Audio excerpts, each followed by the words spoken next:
So in between all of the stabilization and quality of life updates that Arrowhead have been bringing us, we've now been dropped a new Warbond that's coming out on December 2nd. So that solves that mystery from the patch notes recently. We've got some seriously good looking armor, some tasty looking weaponry that scratch a lot of itches for me because I'm a big Aliens fan and there's a lot of alien references in this Warbond. But we'll get to all that anyway. But something at the end of this trailer caught my eye. But also I want to add hot dog. New favorite best friend for a Helldiver without a doubt. But what I did want to get to is this little bit at the end here. What are you hiding, Arrowhead? Well, they're not actually hiding anything because they've mentioned this already. This temple looking thing with the Illuminate in the background. We'll get to that in a moment, but let's go through all the items that we get in this upcoming Warbond. So we get 14 items in total in this upcoming Warbond. We've got 2 new armor sets along with the helmets. We've got 1 primary weapon, 3 support items, 1 being a backpack, 1 camo that goes across all applicable items, 2 capes, 2 banners, 1 emote, and 1 player title. And just so we can get a better look at these 2 new armor pieces, they look absolutely wonderful. As you can see, we've got the red banner across both of the helmets there that are probably a nod to Vasquez, one of the Colonial Marines from the movie Aliens, played by Jeanette Goldstein, if I'm not mistaken as well. The helmet piece here is strikingly similar to the casual Colonial Marines, or at least the standard issue Colonial Marines helmet. It's nice as well that on this armor set, which is the heavy side one, we'll get to the names of those. Well, it's at the bottom, isn't it? Yeah, Beast of Prey, RS-40. The little shoulder piece there is a nice little touch, as it kind of looks like the flashlight that sits on the US Colonial Marines armor as well. Very impressed with both of these in general. Everything about them looks great. I'm, of course, very biased because I am an Aliens fan, but I'm a big fan of the both of these. So that is the RS-40 Beast of Prey and the RS-20 Constrictor. Okay, so this is the ARGL-21 Assault Rifle. It's basically a pulse rifle, or it's at least the Helldivers' answer for a pulse rifle. So we'll go from the top with the details that we know at the moment. It's an 8mm light pen assault rifle with an underslung 40mm grenade launcher. As you can see, it's basically the M41A pulse rifle from Aliens. And thanks to Claysthetics, we're led to believe that it sits at around 95 damage. It's been said to feel a lot like the Adjudicator. It has an armor penetration of 2 and has maybe to 20 to 30 rounds, and that's only because putting it side by side next to the Tenderizer, which has a clip of 35, they look kind of similar. But if it's to be taken at face value in the sense that they'd confirmed that it's to feel like the Adjudicator, I have got a feeling that the ergonomics on this thing are going to be an absolute nightmare. I don't see a lot of customization. I imagine obviously the scope, we're going to be able to iron sight it or red dot rec or whichever you want to do with it. Possibly a clip size increase, maybe, because if this thing can take a drum magazine, I imagine it will just basically be kind of like a Stalwart, but with worse handling, which kind of, I don't know, it seems pointless, to be perfectly honest. So it sounds like a fun gun. It really does. I've wanted something like this for quite a long time. Being light penetration, it doesn't bother me too much. Along because of the fact that you get the grenade launcher as well with it, which is going to be fun, along with the fact that you can also bring an armor passive, the engineering kit, which increases your grenade capacity. And I don't know whether that's going to be for this also. I don't think so. I don't know if that's how that works. But I like the engineering kit armor passive. I like extra grenades, so this suits me down to the ground quite nicely. But I'm not too sure how the ergonomics are going to be on this. I'm going to go in expecting disappointment. I do find it interesting that we seem to have gotten some things that have been asked for a long time just before the Christmas break, because we're not going to be getting any stabilization updates from Arrowhead. So it's I kind of feel like it's coming up to Christmas. Here, have everything that you've wanted from the game, because we've got a minigun, the M-1000 Maxigun. It's medium armor penetrating, has 1,000 round capacity along with a backpack. Now, we're also told that you are able to reload this. I don't know if one supply pack is going to fill up the entire backpack and give you your 1,000 rounds back. I really don't know.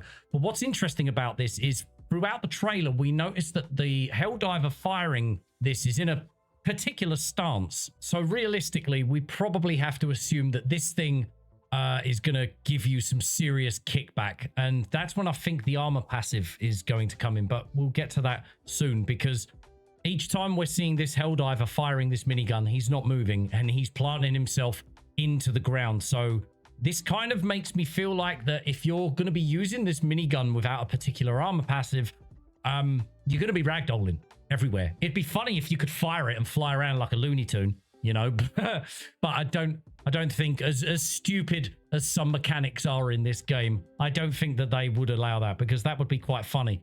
But oh man, I really wish that was the thing. But yeah, this looks like it could be a lot of fun as well on defense missions.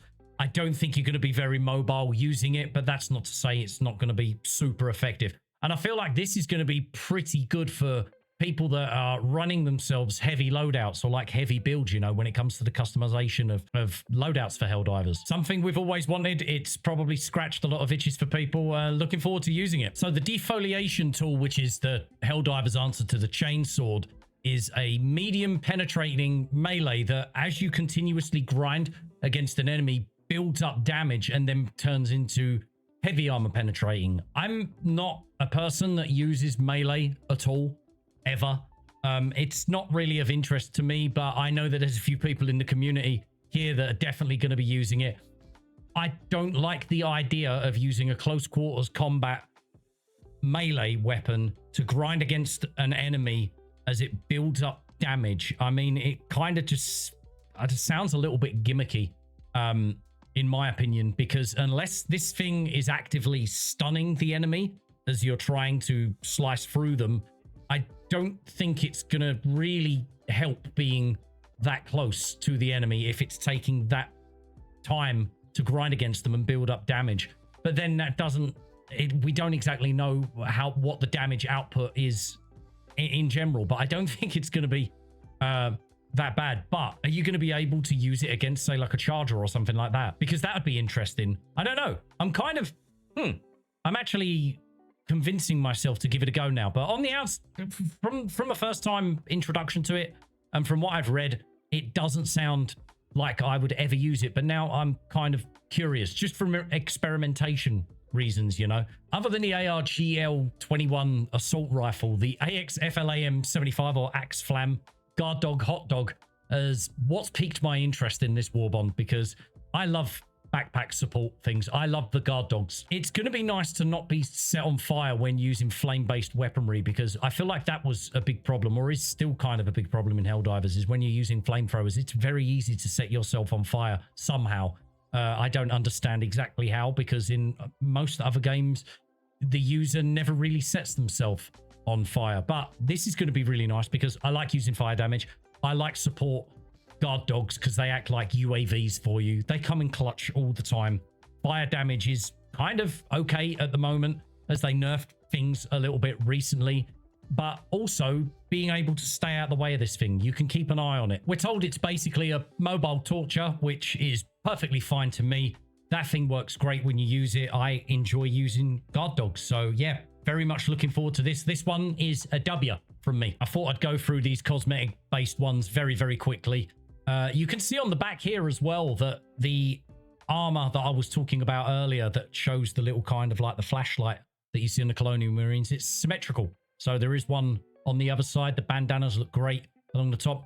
The capes themselves, reminiscent of the Viper Commandos. They're not exactly something that I would wear. I never take my Malevolent Creek cape off anyway.